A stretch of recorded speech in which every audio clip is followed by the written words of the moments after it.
Hey guys, it's time for another episode of Design Lab. In this episode, I'm actually going to take a suggestion from the comments, and that was to make a ocean warrior dude with crab parts and stuff like that. And it had a lot of upvotes, but that's possibly some kind of popularity contest thing. But regardless, it works out because it is a character, which we haven't done, and it's specific, so it should be good. So I'm just kind of writing some extra notes here on my little fake chalkboard setting. One of the nice things about Painter is you have these like little chalk brushes and stuff, and they actually look realistic if you use them on a setting like this.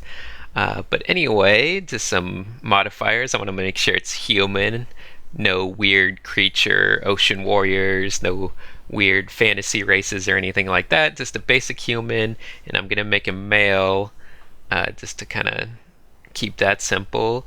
And I'm also going to try to incorporate a tribal cultural feel. So that could be like the ocean parts, like he mentioned, crab stuff. But it also kind of has a design sense of being more personal and not mass manufactured. So tribal stuff is very kind of unique to each individual. It has a lot of personality. And there's a lot of like asymmetry and stuff like that. But I also want to do my thumbnails in color if possible, but sadly I don't really do it. I know now. I didn't know when I started the video, but I know now that I didn't really do the whole color thing that much. Mainly because I just needed to figure out basic kind of clothing shapes and whatnot. But okay, let's just head right on over to our design process. So, if you haven't watched one of these before, each episode has at least two parts. The first part being a kind of idea brainstorming and thumbnailing process, where I like to get feedback from the people that watch. You can do that through comments or anything like that. And then the second part is where I try to make a more finished illustration using a more finished design out of the feedback and everything like that.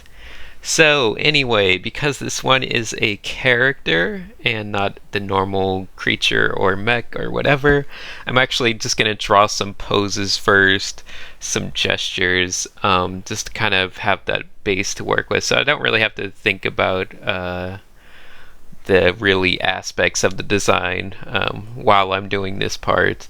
But I want to capture at least the type of character that I'm drawing. So for instance, this is a warrior, so I want to like a lot of either strong poses or kind of actiony poses.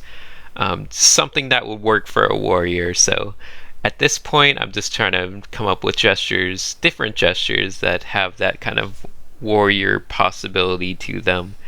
And that will allow me to go back and really concentrate on the idea of what might make this character an interesting design later on.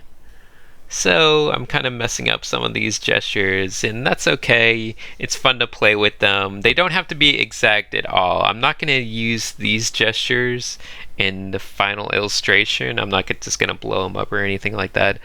I'm just using them for ideas. So the anatomy doesn't even have to be perfect, stuff like that. Don't get too wrapped up in it. Keep them nice and loose. You just need them to at least resemble a basic human shape so you can establish your designs. But yeah, you can see a lot of the different things like the placements of the legs and the knees and everything. It's just very loose. It doesn't even have to line up. It doesn't have to make sense perfectly. As long as you can tell it's a person. So I just filled them in with a little quick gray wash just to get them to pop from the background. And now here's the part where I actually get into the design process. And one of the things that was mentioned in the original comment that inspired this design topic was something about crabs, is what I remembered, but like crab shells and things like that. And I thought he said something about having a crab on the back, but looking at it again, that wasn't right. But I realized that just from doing a quick little research of ocean life and stuff like that, because it's nice to get it fresh in your head, that I did some looking at crabs, and they're pretty much all just giant legs, and those really spiny legs, of course, where all the good meat is if you eat crab.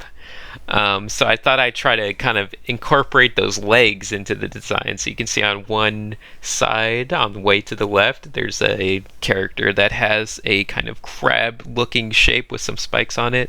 But the legs actually come across the chest. The crab body is on his shoulder, and then the legs come across, kind of like a wrap, or like a kind of holding the thing, holding the armor, if you will, and acting as armor itself.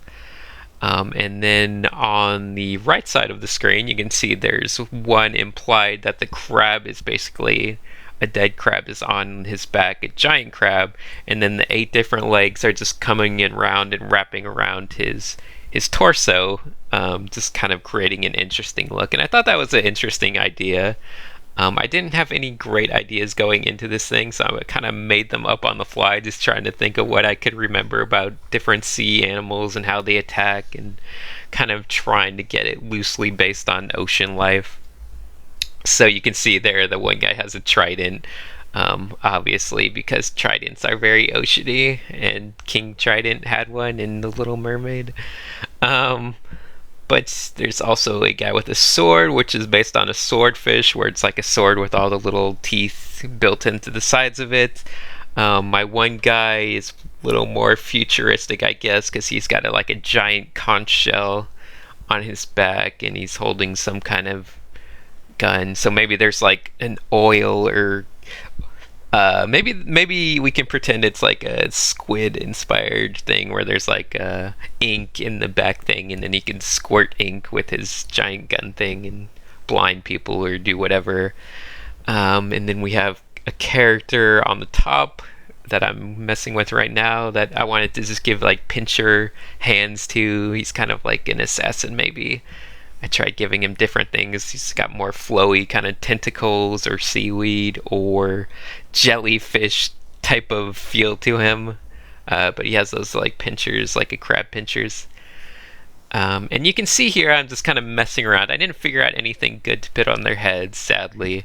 I mess around with like shells and stuff like that, and the obvious ideas. And the one guy has a helmet, which is kind of a traditional gladiator type helmet, but like with the fin down the middle, which you actually see a lot in kind of those gladiator stuff. In fact, that upper left character definitely has a very gladiator feel to him, just from the helmet and the way I kind of position that crab around him. So he's kind of like ocean gladiator, and I thought that would work out interestingly. You can see on the very bottom there's a character which has something like a whip. I was trying to think of what other ocean animals I know, and I thought maybe like an octopus, so he's got like a long tentacle whip, and he has some maybe tentacles wrapped around his chest as well, just to kind of offer some type of protection maybe. So you can see I was just kind of running through my head of different sea creatures. And I guess that's why it's important anytime you get maybe an assignment or something, or you want to come up with a concept that has a specific theme, such as an ocean warrior, which, by the way, is like a theme that you can imagine getting, like if you were working in the video game industry or something, where everything is very thematic. So maybe you're there thinking, okay, we have an ocean, kind of, we want to do an oceany environment, so we need ocean type warriors and ocean type people to fit into that.